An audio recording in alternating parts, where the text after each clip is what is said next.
시작. 임계점에 도달하는 2016년. 이런 제목으로 같이 은혜 나누고자 합니다.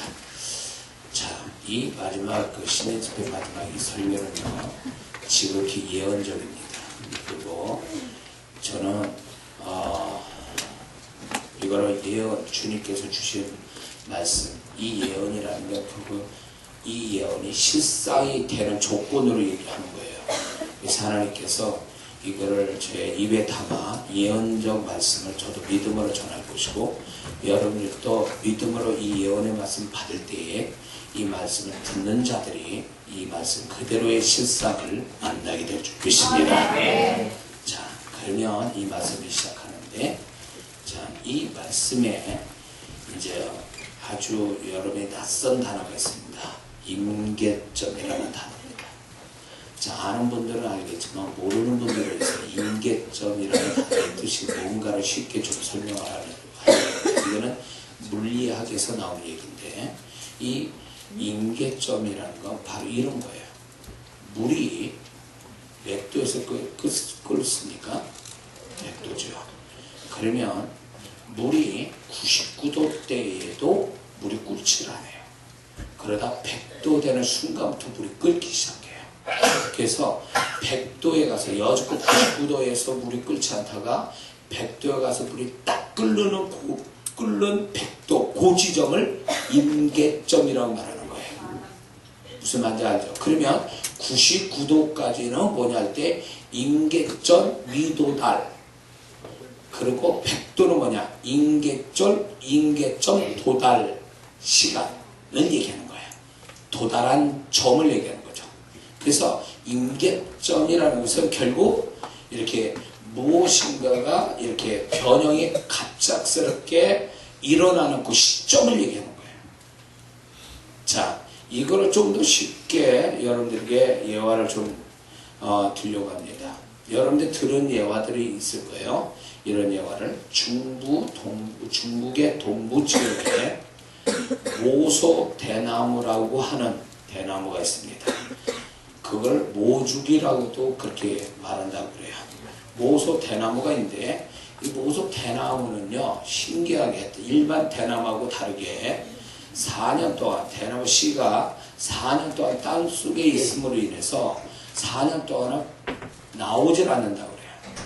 그래서 4년 동안 땅 속에서 계속 있다가 5년째 되던 해에 이 대나무 죽순이 나오기 시작하는데, 4년 동안 곱빼기도 안 보였던 땅에 올라가지도 않았던 대나무 씨가 모조 대나무의 씨가 안 보였던 씨가 한 번 5년쯤부터 나오기 시작하는데, 자그마치 하루에 30cm 자라서 이게 뭡니까 6주 만에 15m까지 자란다고 그래요.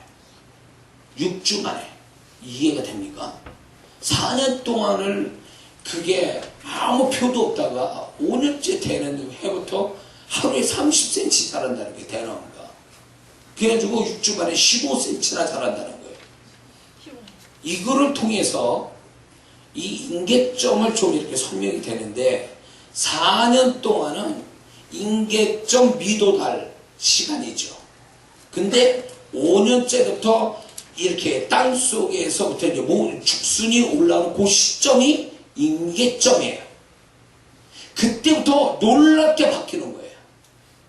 그래서 임계점에 도달한 그 순간부터는 그 이전보다 완전히 다른 형태, 다른 어떤 모습으로 발전하는 거예요. 아주 기적같이 발전한다는 거예요. 이게 임계점의 어떤 특별한 어떤 의미가 되는데, 이걸 왜 얘기하냐면, 우리가 신앙으로 이렇게 우리가 얘기를 할 때 이런 겁니다. 우리가 살아가면서 분명히 하나님께서 어떤 우리가 기도하는 거나 믿음을 쓰는 거나 내지는 우리가 어떤 선한 행실을 하는 그 결과 열매를 맺는 데 있어서 그분이 임계점이 언제쯤인가를 그분은 알고 계신다는 거죠. 예를 들어서 이런 겁니다. 엘리야가 6번 기도하고 끝냈어요. 비가 오기를 기도했는데 6번째 기도하고 아, 비 안 오는가 보다 하고 딱 끝내버렸어. 그러면 비가 왔게요, 안 왔게요? 안 오는 거야. 왜 안 왔을까요? 7번째까지 기도를 해야 비구름이 오는 거죠. 그러면 7번째가 뭐예요? 임계점이에요. 그러면 6번째는 뭐예요? 임계점 미도달 시간이에요. 소위 말하면 물이 99도가 되는 순간이에요. 그 99도 되는 그 기간이란 말이에요. 그 시간이란 말이에요. 그래서 엘리야의 비 오게 하는 엘리야의 기도의 임계점은 7번이에요. 그러면 자, 쉽게 또 얘기할게요. 성경 속에요. 여리고성을 하나님이 몇 바퀴 돌으라 그래요? 13바퀴 돌으라 그래요. 7일 동안 13바퀴를 돌게 합니다. 그러면 임계점이 몇 바퀴가 임계점이에요? 13바퀴가 왜? 13바퀴 돌 때 무너졌으니까. 근데 성경을 보면 그러면 12바퀴 정도 돌고 한 바퀴 남겼으니까 최소 금 가는 소리가 나와야 되지 않냐 말이지. 금이 가야 좀 맞는 얘기 아니에요? 근데 12바퀴를 돌아도 금이 가질 않아. 멀쩡해. 꼭 뭐 아니면 물이 99도 된 거와 똑같은 거예요. 근데 한 바퀴 슉 돌고 큰 소리 외치니까 왕창 무너졌다. 1도가 99도에서 1도가 딱 넘어가니까 그 전에 있지 않았던 변형이 일어나는데 물이 끓기 시작했다 그 얘기죠. 그래서 이 임계점이라는 게 물리학에서만 얘기하는 게 아니라 성경 안에 영적인 이 임계점에 공식이 있다는 거예요. 그래서 이걸 비추어서 보면 제가 이걸 몰랐을 때 무슨 생각이 들었냐면 왜 내가 기도했는데 응답이 없을까? 기도는 했는데 왜 응답이 없을까? 나는 믿음을 썼는데 왜 믿음의 결과가 없었을까? 라는 거에 대해서 의문을 갖게 됐어요. 그동안 한 거는 좀 보상을 받아야 되는 거 아니야 말이에요. 기도 그만큼 하고 믿음 그렇게 쓴 거는 좀 보상 받아야 되죠. 근데 그 보상조차도 없어. 여리고성 12바퀴 도는 거 같은 거예요. 금도 안 가 도대체. 수고한 보상이 없는 거야. 그럴 때 무슨 생각 딱 드냐면 이런 겁니다. 주님이 임계점을 딱 잡아놓고 계셨던 거예요. 내가 기도를 어떤 그 구하는 기도가 있는데 그 기도가 주님이 내 믿음의 분량을 보시고 야, 얘 요 기도 응답은 100번째 가서 응답해 줘야지. 그래서 100번째 임계점을 딱 잡으신 거예요. 그래가지고 기도를 했는데 나는 이거 기도가 이게 왜 응답이 안 돼? 기도를 계속 해야 되나 말아야 되나 막 갈등 갖고 이러다가 변화도 없으니까 내가 95번째 가서 기도를 관뒀어. 그러면 뭐가 되는 거예요? 5번 하지 못한 것이 임계점, 그분이 역사는 거기까지 못 오니까 결국 하다가 만게 되어버리는 거예요. 무슨 얘기 아시죠? 그래서 우리가 신앙생활 하는데 어쩌면 내가 반복해서 하나님께 뭔가를 하는데 결과가 오지 않아서 포기했다라면 그 포기만 안 했으면 어쩌면 이 사람이 몇 번 더 했으면 임계점이 영적 임계점이 딱 와가지고 그 전에 없었던 놀라운 일을 경험할 수도 있었을 텐데 임계점까지 오지 않고 99도까지 거기서 딱 끝나버린 거예요. 그러니까 아니 물이 안 끄네. 99도에서 물이 안 끄네. 다 꺼버려요. 그러면 1도만 올리면 바로 물이 끓는 다른 현상이 일어날 텐데 지금까지 오지 않았던 현상이 일어나 그거를 경험 못하는 거죠. 그래서 마귀가 이게 있어요. 저도 여러분들 아셔야 될 게 뭐냐면 마귀는요 처음부터 뭔가 역사를 가져오게 하기 위해서 처음부터 못하게 방해하는 게 있어요. 처음부터. 근데 처음을 방해를 거는 거를 실패하잖아요. 그 중간쯤 방해를 해요. 중간에 포기하게. 그래도 끝끝내 하잖아요. 그러면 마귀가 그러면 결정적으로 언제 그러면 또 역사냐? 그게요 99도 때 딱 역사해요. 코앞에서 너도 봤지. 그렇게 해도 안 되잖아. 자, 그만해라. 포기해라. 그거예요. 바로 축복의 문 앞에서 그 짓을 하는 거예요. 그게. 근데 그거를 모르고 그래 맞아 스스로 그래 아유 지금까지 한 것도 많이 했는데 해도 안 되는 거구나. 이거 포기해야 되겠다. 딱 사단의 속아 넘어가지고 그동안 한 게 헛수고가 돼버려요. 그걸 꼭 뭐 아니면 여리고성을 12바퀴 돌고 끝내는 거랑 똑같은 거예요. 임기점까지 오질 못한 거지. 그래서 우리가 어쩌면 조금만 더 했으면 엄청난 역사를 가져올 거, 지금까지 완전히 다른 어떤 역사들을 오고 그게 속도감을 가져서 엄청난 결과를 가져올 거를 내가 다 중간에 포기돼서 끝난 것들이 있었다. 그래서 저는 믿고 확신하고 또 예언처럼 소망 가지고 말하는 건 이거예요. 여러분들이 지난 2015년에 열심히 했던 것들, 그래서 이게 임계점 가까이 가는 것에 이제 여러분들이 왔는데 2016년까지 그걸 하고 있는데 실망이 돼가지고 아유 할까 말까 포기할까 말까 그만둘까 말까 이런 생각에 지금 신년을 맞이하고 있다면 이 메시지는 그분을 위해서 하는 거예요. 주님의 음성입니다. 포기하지 마라. 내가 그걸 알고 있다. 베드로가 밤새도록 그물질한 걸 알고 계셨어요. 그거는 임계점으로 가는 과정이었을 뿐이에요. 그래서 주님이 임계점 시점을 알려주잖아요. 그 다음날 아침 저 깊은 데 가서 그물을 내려 임계점을 잡아준 거죠. 그 한 번 베드로가 밤새도록 그물질을 몇 번 했는지 모르겠어. 만약에 예를 들어 300번 했어. 근데도 못 잡았어. 근데 임계점은 301번째 임계점이 온 거예요. 주님은 아셨던 거예요. 야, 이 마지막 한 번이 임계점이야 너한테. 주님이 그걸 알려주신 거죠. 그럴 때 베드로가 포기하지 않고 말씀에 의지하여 그물을 내려 딱 내렸는데 그게 임계점이 된 거야. 물이 100도씨가 돼버린 거야. 그 순간이.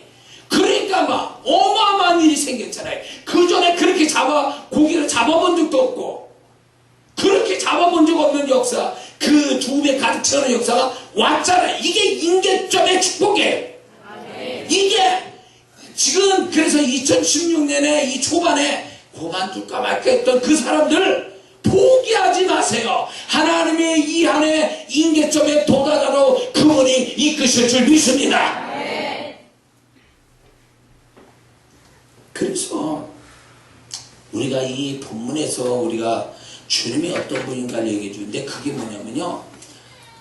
네가 임계점까지 오기를 위해서 힘쓰고 애쓴 건 난 알고 있다. 알아주고 있다. 그거예요. 주님은. 왜 2배나 이렇게 2배가 있었는데 왜 시몬에 배웠을까? 의도적이었을 거라고 봅니다. 아침에 설계했지만 의도적인 거예요. 베드로에게 뭔가 주님이 축복하시기 위해서 의도적으로 베드로의 배를 타신 거예요. 그 수고를 알고 있었던 거예요. 그거를요 영감으로 예수님 영감으로도 알 수 있었지만 실제로 분명히 더 알 수 있는 거면요 고기가 없잖아. 아침에 보셨을 거 아니에요. 주님이 그 배를 탔으니까 고기 하나도 못 잡으면 봤을 거 아니에요. 금을 빠는 거. 배를 탔으니까 배에 고기가 없다는 거 벌써 알고 계셨다는 거잖아요. 주님은 아시고 타신 거죠. 그런 면에서. 자, 성경이 베드로만 그게 아니라 그거예요. 38년 된 병자의 이야기가 나오죠. 요한복음 5장에. 거기에서 자 보세요. 왜 다른 병자들이 그렇게 많은데 38년 된 병자에게 찾아오셔서 그를 축복하셨을까요? 그의 고백 속에 나오잖아요. 내가 달려갈 때 다른 사람이 벌써 가서 물에 들어가서 나를 거기까지 데려가는 사람이 없었다는 거죠. 그러면 이 사람이 적어도 그 얘기는 얼마나 많은 실패를 그동안에 해왔는지를 설명하고 있는 거예요. 주님은 아셨어요. 임계점에 도달하기 위해서 애쓴 그 과정들을 알고 계신 거예요. 그거를 실제로도 그렇게 말했고, 그러니까 인계점으로 오기 위해서 애쓴 거를 알아주시고 그 수고의 결과를 주기 위해서 주님이 찾아오셔서 그분이 그 38년 된 병자가 베데스다 연못가에 가는 게 아니라 베데스다 연못 같은 주님이, 그보다 더 위대한 주님이 찾아오셔서 인계점이 되어주신 거죠. 놀라운 얘기예요.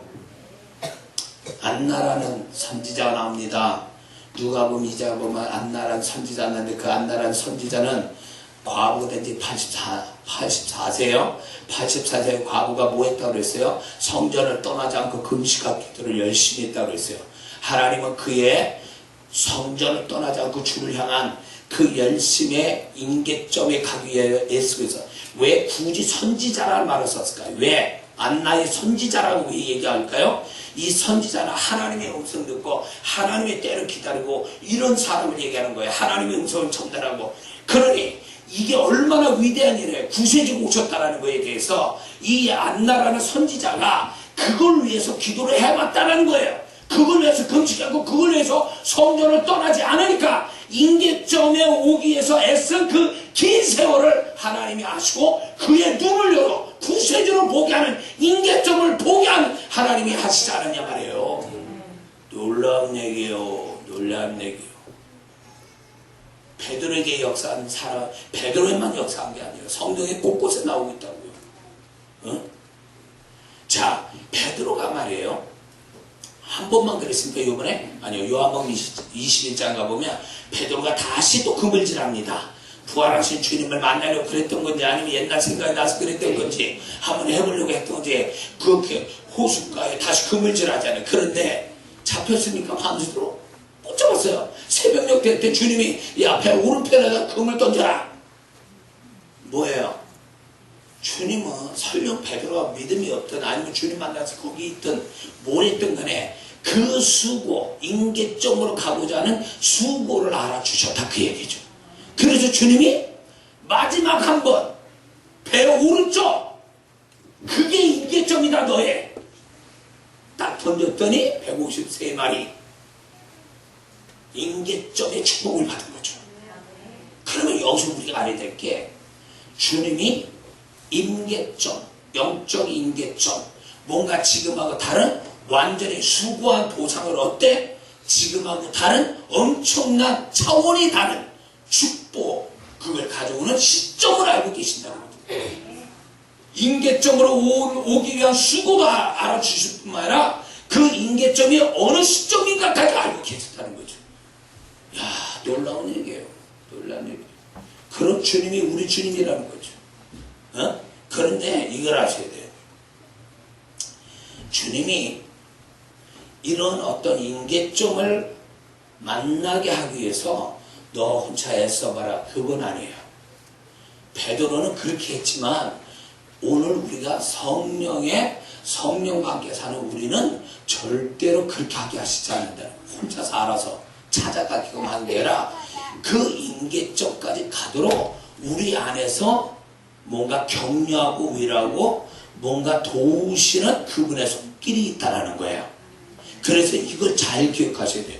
내가 뭔가 시작을 했어요. 인계점을 축복의 인계점을 만나기 위해서 출발을 막 했어요. 그런데 도중에 내가 육신을 입고 연약해져서 고만하고 싶고 포기하고 싶고 막 이럴 때가 있단 말이에요.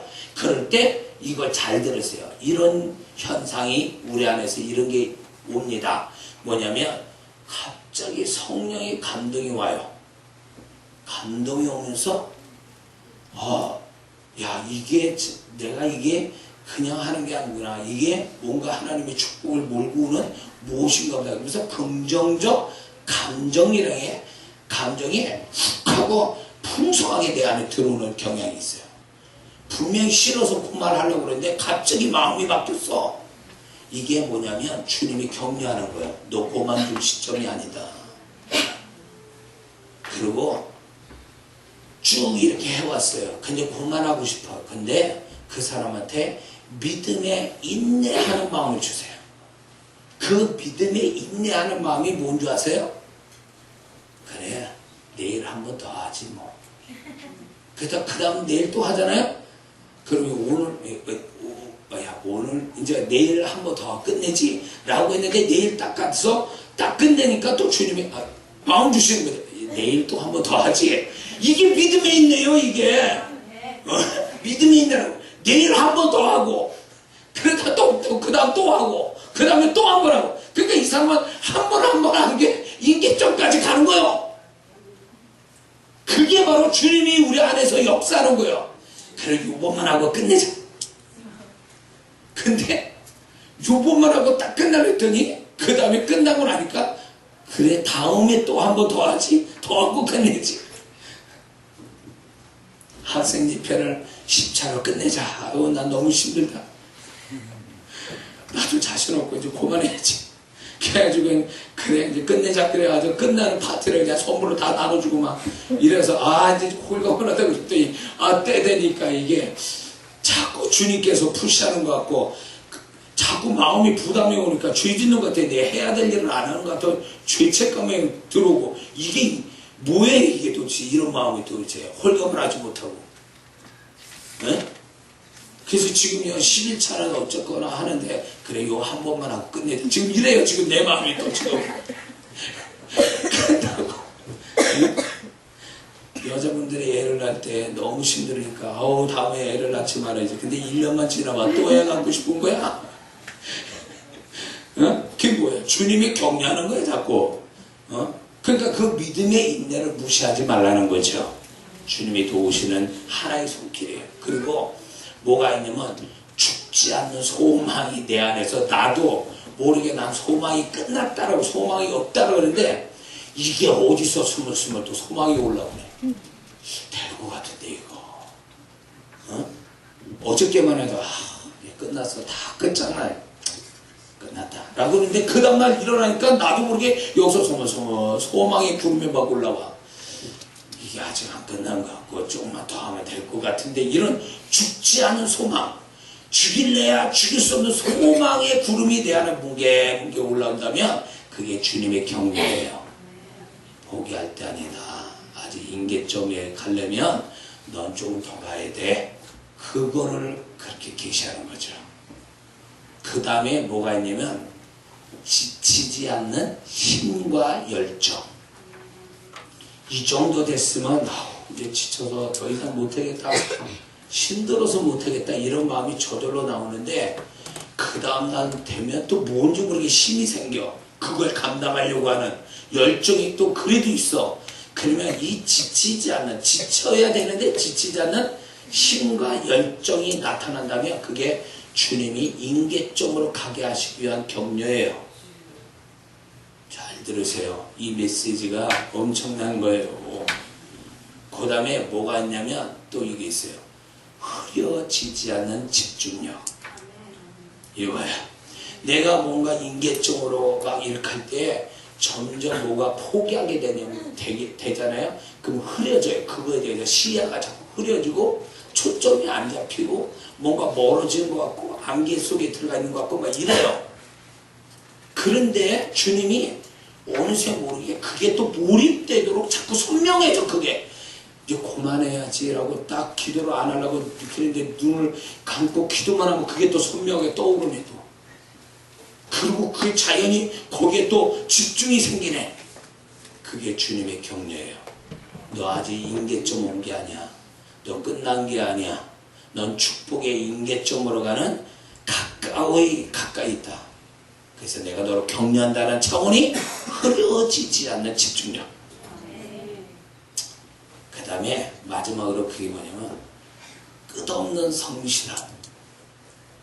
끝없는 지겨워. 어느 때부터 1년 전에 했던 걸 또 지금 또 미치겠는가. 이게 뭐 표도 안 나고 뭐 답도 안 나고 막 이런 거를 막 할 때 막 미치겠는 거야. 성실은 하는데 뭔가 안 나오니까 이제 지쳐서 이제 그만해야 되겠다. 이렇게 마음 먹으면 그 다음날 되면 또 그거를 하고 있어. 나도 모르게. 지겨워하면서도 하고 있어. 이게 성실함이거든요. 나도 이 성실함이 언제 끝날 줄 몰라. 나도 내가 하는데도 내가 언제 끝낼지를 몰라. 이게 끝없는 성실함이에요. 이게 나타나면 주님의 격려예요. 너 여기서 멈추면 안 된다. 힘내라. 네가 곧 축복의 임계점에 도달할 것이다. 이해가 되십니까? 이 메시지에 정말 제가 전하면서 공감된 영혼들이 많아요. 이거는 무슨 얘기일까요? 이건 주님의 음성이고 여러분들은 곧 축복의 임계점을 만날 사람들이기 때문에 그렇습니다. 할렐루야. 이 말씀이 이거에 대한 간증이 어마어마하게 나올 것 같아요. 이게 왜 아주 마무리를 이렇게 하나님이 쳐주시네 이게. 예? 저도 이 설교하면서 야 나도 임계점이 곧 오고 오는 게 있겠구나 이거. 그동안 몇 년 끌어온 게 나도 지겹고 좀 고만하고 싶고 이거를 하고 있는 나도 이상하고 막 이랬는데 이 메시지를 내가 받고 내가 준비하는 가운데 막 나도 모르게 웃음이 나오는 거야. 오 주님이 나를 이렇게 축복의 임계점으로 이끄시기 위해서 나에게 격려하시는구나.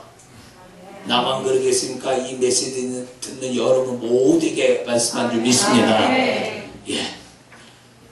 자, 그래서 예, 이런 마음이 드는 거 우습게 보면 안 돼요. 주님이 격려해 주시는 거니까 아 그래 주님이 나한테 이렇게 하시는 건데 내가 여기서 멈춰서는 안 되지. 헉헉거리면서도 가야지. 어느 순간에 그래요. 제가 뭔가 어렵고 힘들 때에 무슨 느낌이 드냐면 제가 이렇게 달리다가 막 숨이 끊어질 것 같은 순간이 있죠. 다리에 힘 풀리고 심장이 터져 나올 것 같고 막 호흡이 멈출 것 같은 그 상황들이 있잖아요. 그 달리다 보면 그걸 느낄 때가 있어요. 제가. 그러면 무슨 생각이 드냐면 다 손 놓고 싶은 마음이 드는 거예요. 이제 내가 이 삶의 경주에서 이제 쓰러지자. 나는 이제 못 간다. 이런 마음이 훅 들 때 있어요. 이제 고만 여기서 끝내고 싶다. 뭐 고만 나는 포기하고 싶다. 이럴 때 정말 놀라운 게요. 그 순간에 달릴 수 있는 힘이 어디서 나오는지 나오더라고. 다리에 힘들하고 호흡이 괜찮아져. 고만두려고 그러니까 그게 와. 뭔 좋아요 이게 도대체. 무슨 좋아냐고. 저는 그때가 바로 주님이 너 아직 임계점까지 오지 않은 거야. 헛되진 않는다. 그래서 나는 거기까지 너를 가게 하기 위해서 나는 격려하고 있는 거야. 놀라운 거죠. 그래서 임계점을 아시고 임계점으로 또 이끌어 가시고 임계점 갈 수 있도록 격려하시고 그걸로 인해서 이 베드로는 드디어 새로운 지경을 경험하게 되죠.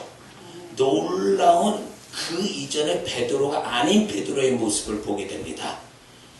그래서 2배에 가득 채웠다라는 것은 재정의 축복을 어마어마하게 받는 거예요. 이게 과거에 받은 그 축복에 비하면 이건 아무것도 아니에요. 이게 엄청난 축복이에요. 자기 배에 채울 뿐만 아니라 남의 배까지 빌려 채울 정도면 아마 베드로 생애에 이런 경험은 없었을 거예요. 그러니까 임계점에 도달하면 그동안 임계점을 도달하기 위해서 애썼던 그 이상의 수고에 100배를 얹어서 주는 거야. 똑같은 거죠.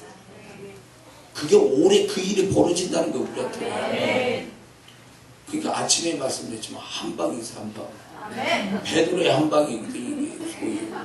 너무 이거를 좋아하면 안 되지만 실제로 하나님은 한 방이 계획하고 계셨거든요. 한 방으로. 그래서 임계점, 축복의 임계점을 좀 우리 식대로 아주 좀 뭐랄까 속된 표현하면 하나님의 한 방 이거예요. 그게 임계점의 뜻이에요. 자, 뿐만 아니라 베드로는 어떤 그 재정과 소유의 어떤 축복을 받을 뿐만 아니라 존재의 축복을 받기 시작합니다. 주님이 직접 너는 고기만 잡는 사람이 아니야. 얘기하시죠. 그리고 새로운 사명에 대한 축복을 받죠. 존재 축복과 사명의 축복. 그러면서 이 베드로가 뭐가 오냐면 고기를 들고 집에 가서 파티하는 그걸로 간 게 아니라 예수를 따랐다고 했어요. 그러니 이거는 뭐냐면 베드로가 살아왔던 길이 아닌 또 다른 새로운 차원 높은 삶의 길을 걷고 있다는 거죠. 그렇다면 이제 여러분이 임계점에 딱 도달하는 순간에 자 보세요. 베드로는 잘 들어보세요. 베드로는 고기 하나만 잡기를 힘썼던 사람이에요. 근데 주님은 뭘 준비하셨습니까? 고기만이 아니라 존재와 사명과 새로운 인생, 삶의 길, 이게 복합적으로 한꺼번에 왔다는 거예요. 그러니 여러분들이 뭘 가지고 인계점에 도달하기 위해서 힘썼다 할지라도 그것만 하나님이 역사하는 게 아니라 그걸 포함한 주변의 모든 걸 종합적으로 축복하실 거라는 거예요. 아멘. 차원이 다른 종합적 축복. 아멘. 그래서 이게 정말 우리 주님이 좋으신 분이구나. 내가 주님 없이는 살 수 없구나. 주님이 나의 모든 것 되어주시는구나. 어? 이런 고백이 절로 나올 수밖에 없는 거예요. 아멘. 할렐루야. 아멘. 그래서 저는 이 말씀을 전하면서 이제 예언자로 말씀을 전한다고 했죠. 그러므로 이제 이 집회에서 우리는 여기서 이렇게 집회할 때 설마 나한테 그런 일이? 아니요. 그런 일이 생깁니다. 진짜. 예, 생겨요. 제가 과거에 경험을 그걸 했거든요. 제가 과거에 경험을 했어요. 지금 또 하나님이 가끔가다 한 방을 터뜨릴 때마다 깜짝깜짝 놀랍니다. 그분이 하시는 일을 보면. 그거는 내가 노력해서 된 것도 아니요. 그분의 좋으심이 그분의 날 축복하려고 작정하신 그 일로 내가 그 축복을 볼 때 야 이게 정말 주님의 한 분이면 모든 게 다 되는구나. 이게 나를 그렇게 세상 사람이 나를 그렇게 안 해줬는데 내 가족도 그렇게 안 했는데 주님이 나를 이렇게 해주시는 거예요. 와 너무 놀라워요. 예, 저는요 이게 있어요. 이 베드로의 이 세 가지, 그러니까 재정과 존재와 사명과 새로운 삶의 이 네 가지가요 사실 제 삶에서 이루어졌던 말씀이거든요. 그래서 또 한 번 경험되기 원하는 거죠. 올해. 그래서 자 그러면 자 여기서 인계점에 도달하기 위해서 우리가 주의할 게 있어요. 주의할 게 그게 뭐냐면 이중적 언어를 쓰면 안 됩니다. 이중적 언어. 이게 뭐냐? 된다고 그랬다 안 된다고 말하고 믿습니다 했고 안 믿습니다 이런 얘기예요. 좀 뭔가 극단적인 이렇게 양극의 그런 말들을 쓰면 이게 인계점으로 도달하는데 방해가 돼요. 이스라엘에서 홍해를 건널 때 하나님 찬양하고 난리를 치다가 좀 목마르니까 또 원망하고 이게 이중적 언어로 쓰는 것이 결국 그들은 가나안 땅 못 돌아는 뭐라고 그래요? 민수기 14장 28절에 하나님 보내 내 귀에 들려준 대로 너한테 그대로 행했다고 그랬어요. 뭐라고 그랬어요? 그들이 우리 죽일 때부터 여기서 죽입니까? 그래 네가 나한테 말한 대로 내가 행하게 줄게. 그래서 그들은 광야에서 죽었어요. 어? 그들은 인계점이 어디예요? 가나안이에요. 그러나 애굽에서 광야는 뭐예요? 물이 99도 끓는 것 같은 거예요. 99도가 되는 상황이에요. 그러면 정말로 가데스 바네아는 뭐예요? 인계점의 시작이에요. 인계점. 그러나 그들은 그 가데스 가나안으로 들어가는 골목에 서 있는 이 가데스에서 그들은 돌아갈 수밖에 없었어요. 왜 그럴까요? 나는 그 최소한 민수기 14장 28절의 말씀에 의해서 그들은 이중적 언어를 썼어요. 하나님 기뻐하지 않는 언어를 막 썼기 때문에 그들은 결국 하나는 못 들어가게 된 거죠. 그래서 부정적 언어, 이중적 언어 버려야 됩니다. 뿐만 아니라 상황이나 주변 의식을 너무 하지 마세요. 상황이나 주변 의식 이게 뭘 얘기하냐면 인계점으로 가는데 중간에 포기하게 만드는 원인이 돼요. 상황을 자꾸 보니까 안 될 것 같아. 포기해버려요. 너무 또 그런 걸 거기까지 도달하기에는 너무 벅차고 힘든 것들이 막 지나치고 있어. 그러니까 거기에서 스스로 좌절감이 가면서 포기해버려요. 그러니까 이 인계적으로 가는 데 있어서 자꾸 주변을 너무 예민하게 반응을 하니까 내가 소신껏 인계점으로 가는 인내, 주님의 격려를 다 까먹는 거예요. 그래서 인계점으로, 축복의 인계점으로 가는 사람은요, 주변을 좀 더 계산적인 내 머리도 하면 안 돼. 계산이 좀 적당히 계산해야 되고, 계산을 하지 말든가, 주변을 희미하게 봐야 돼. 희미하게. 선명하게 보지 말고. 잘 될 때는 선명하게 보세요. 그러나 안 될 때는 희미하게 보세요. 계산 쪽에 그래요. 힘들 때는 계산하지 마세요. 믿음으로 살고 잘 될 땐 계산하세요. 근데 우리는 거꾸로 하잖아요. 예? 그렇게 인생이 안 되는 거예요. 그게 제가 하던 방법이에요. 어려울 때는 계산 없이 그래 잘 될 땐 계산 잘해. 계산 왜 계산할까요? 여유가 있으니까. 여유가 있어서 재밌게 계산하고 여유 있게 하잖아요. 이렇게. 근데 맨날 가게 뭐 적어봐야 맨날 마이너스 보면서 믿음 떨어져 한숨 나와 하나님에 대한 원망 나와. 그럴 거 왜 그걸 하냐고. 왜 그걸 쓰고 있냐고. 그냥 살아요. 막 살아 그냥 믿음대로. 그때 제가 뭘 했냐. 수입 들어오는 거 계산하지 않았어요. 수입을 생각 않고 쓸 것만 하나님께 얘기했어요. 항상. 그러면 놀라운 게 수입을 안 잡았는데 쓸 것만 하나님께 말하는데 다 쓰고도 남게 하셨다 그 얘기예요. 그래서 여러분에게 어려운 가운데 있는 분들한테 제가 권면하고 싶은데 이걸 하든 안 하든 뭐 여러분의 몫입니다. 어려울 때 제가 늘 하던 방법인데 그거예요. 어려울 때는요.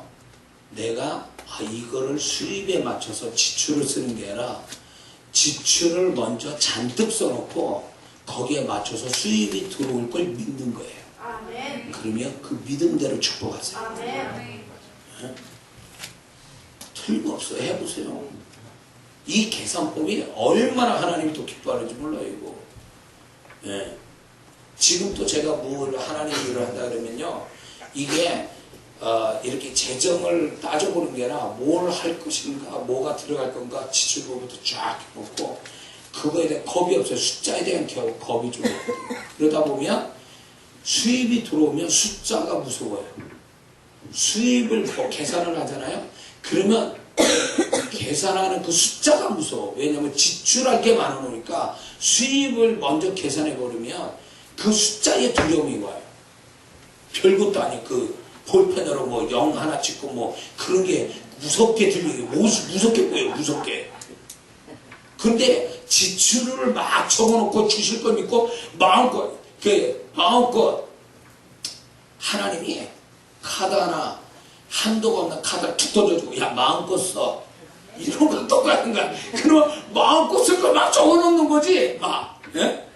막 적어놓는 거야. 우리 아들은 보고 이제 친구들하고 뭐 놀러 갈 때 야 아빠 카드 써라 몇십만 원에서 써 그 안에. 그러면 얘는 몇십만 원에서 마음껏 쓸 거를 막 적어놔. 왜냐면 내가 쓰라고 그렇게 했으니까 얘는 뭐 아빠가 주는 거니까 자기가 마음껏 쓸 거를 생각해요. 그거예요. 하나님이 나한테 야 너 마음껏 쓰고 싶은 대로 하나님께 꺼리낌이 없는 내가 쓸 거를 다 해놓고 그거 생각할 때 기분이 막 좋은 거야. 이건 쓸 거 생각하면 거기에 맞춰서 수입을 주신다고 생각하니까 너무 신나는 거예요. 그러면 믿음으로 신나서 이렇게 되는데 수입부터 딱 잡아놓고 지출을 하려니까 머리가 터져나가는 거예요. 믿음 떨어져. 원망 나와. 한숨 나와. 자식과 남편이 막 욕이 나와. 막 싸움나. 그렇게 하지 마세요. 그렇게 하지 마세요. 그래서 이제 계산하지 말 것, 상황 주변의식 하지 말 것. 그 다음에 뭐가 아니면 마음이 복잡해지지 말 것. 마음이 복잡해지잖아요. 사람이 기가 떨어져요. 그 소위 말하면 기운이 떨어져요. 복잡한 생각이. 그래서 이 사람이 뭔가를 할 때 힘이 없어져요. 그래서 우리가 어렵거나 뭔가 집중하고 있을 때 그걸 감당할 수 있는 능력이 되려면 마음이 단순해져야 돼요. 복잡해지면 감당 못해요. 끝까지 못 가요. 그래서 하나님의 일을 하는 사람도 축복받는 사람들 보면 굉장히 심플해요. 그래서 감당이 되고 축복을 받는 거예요. 그래서 저는 예수 축복받을 사람 이렇게 딱 보면요. 생각이 점점 아주 단순해져 가는 걸 보여요. 처음에 복잡하게 나한테 할 말이 너무 많은 거예요. 근데 이 사람이 점점 뭔가 하나님의 축복 속에 들어가면 뭐부터 오냐면 그 사람 존재부터 바뀌어요. 그 존재의 바뀜 중에 하나가 뭐냐면 그 사람 생각이 바뀌어요. 생각이 바뀌면서 단순해져. 그러니까 나중에는 날 붙잡고 할 얘기가 굉장히 많은데 가면 갈수록 할 얘기가 없어져 나한테. 왜냐면 생각이 아주 심플하니까 얘기할 게 없어. 그러면 이 사람은 이제 곧 임계점에 온 사람이에요. 분명한 거요. 분명. 네. 그리고 임계점으로 가는 데 있어서 이기적이지 말라. 그게 중요한 얘기입니다. 그러니까 너무 계산적이거나 아니면 자기 것만 취하려는 뭔가 이기적인 태도로 가지면 그 사람이 임계점까지 못해요. 뭔가 그래 내가 여기까지 가는데 내가 희생 이것쯤이야 내가 희생할 수 있다. 손해를 볼 수 있다. 이렇게 가야 임계점에 가지. 다 챙기면서 손해도 안 보려고 그러고 자기 거 하나 손해 안 보고 그리고 뭔가를 가려고 그러면 그게 안 됩니다. 그 사람은요. 임계점까지 못 가요. 근데 그러면 그래서 이런 게 있어요. 뭔가 이 사람은 축복을 좀 하나님께 받기 위해서 임계점으로 가려고 하잖아요. 그러면 또 하나님이 어떻게 하냐. 너 있는 거 다 내놔라. 다 내놔. 너 나한테 바쳐라. 너 이것 좀 해라. 저것 좀 해라. 아니 가만히 있어도 힘든 사람을 왜 자꾸 이렇게 해라 저렇게 해라 그러는 거 도대체. 그나마 있는 것만 해도 다 그냥 내놓으라 그러니 이게 도대체 이게 정말 하나님 맞으시니까 막 이렇게. 근데 맞아요. 그게 우리 하나님이 맞아요. 왜 그런지 아세요? 그렇게 희생하며 손해보고 가는 것이 임계점을 빨리 가게 하는 비결이에요. 그러려고 하게 하시는 거지. 그 사람 다 털어먹어 와서 아주 거지대라고 하나님이 그렇게 하는 거예요. 절대 아니거든요. 그래서 저도 그렇지만 제가 집회를 첫 번째 3박 4일하고 75만 원 받고 3박 4일 부산가 집회인데 사례비를 50만 원 주더만요. 야 진짜 너무 힘들었어. 근데 하나님은 또 그거마저도 다 내 돈이 아니야. 여기저기에다 더 뿌려야 돼 또. 이해를 할 수가 없는 거야. 왜 나를 이렇게 하냐고.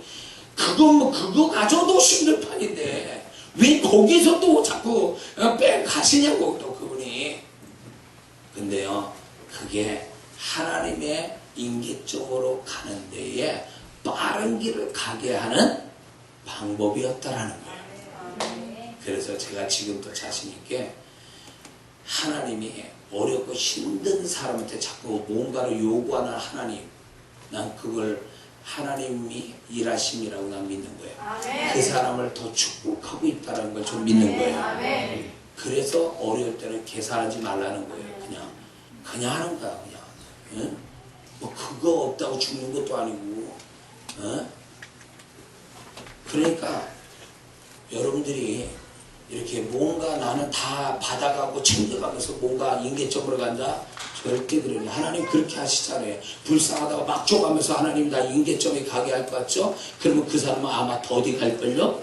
그러나 정말 빨리 가게 하는 사람은요, 자꾸 뭔가 심게 한다. 그거예요. 심게 한다. 그거는 일종의 일시적 희생이고 손해예요. 그거를 반드시 하게 만드시는 거예요. 왜? 빨리 지켜내서 하기 위해서. 진짜 그래서 저와 여러분들이 이 한 해 임계점 하나님이 축복하려는 그 임계점까지 도달하도록 이끄실 때 격려하시고 또 우리가 주의할 거 다 주의하고 그러면요 이 사건은 내 사건이다. 근데 하나만 받는 게 아니라 내가 원했던 축복의 임계점 하나만 받는 게 아니라 나는 하나를 구했는데 그분은 3개, 4개 한꺼번에 콤비네이션 종합해서 나한테 주실 줄을 믿습니다. 그래서 올 한 해 우리 하나님 얼마나 좋으신 하나님. 그래서 2016년 어느 해보다도 신나는 그분 때문에 신나는 올 한 해 여러분이 함께 경험해서 집회 때 간증하고 카페 다 간증 좀 올리시고 그래서 정말 이 한 해 정말 구름 위에 걷듯이 그런 한 해 저와 여러분의 살기를 주의 이름으로 축원합니다. 기도하겠습니다.